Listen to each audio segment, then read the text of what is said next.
ગત 4 જૂનના રોજ લોકસભા ચૂંટણીના પરિણામોની સાથે સાથે ગુજરાત વિધાનસભાની 5 બેઠકની પેટા ચૂંટણી યોજાઈ હતી। આ પેટા ચૂંટણીમાં 5 સીટ પર ભાજપના ઉમેદવારોનો વિજય થયો હતો। આ 5 વિજેતા ઉમેદવારોને વિધાનસભા અધ્યક્ષ શંકર ચૌધરીએ ધારાસભ્ય પદના શપથ લેવડાવ્યા।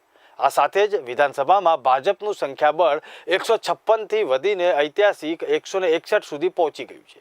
આ પ્રસંગે મુખ્યમંત્રી ભૂપેન્દ્ર પટેલ સહિત રાજ્ય મંત્રીમંડળના સભ્યોએ નવનિયુક્ત ધારાસભ્યોને અભિનંદન પાઠવ્યા। શપથ લેનારા 5 ધારાસભ્યોમાંથી ધર્મેન્દ્રસિંહ વાઘેલા અપક્ષમાંથી અને અર્જુન મોઢવાડિયા, સીજે ચાવડા, અરવિંદ લાડાણી અને ચિરાગ પટેલ કોંગ્રેસ છોડીને ભાજપમાં આવ્યા હતા। અનુક્રમે વાઘોડિયા, પોરબંદર, વિજાપુર, માણાવદર અને ખંભાત વિધાનસભા સીટ પર પેટા ચૂંટણી યોજાઈ હતી। હાલ વિધાનસભા ગૃહમાં ભાજપનું સંખ્યાબળ 161, કોંગ્રેસનું 13, આપનું 4 અને 2 અપક્ષ, સમાજવાદી પાર્ટીનું 1 અને વિસાવદર સીટ હાલ ખાલી છે।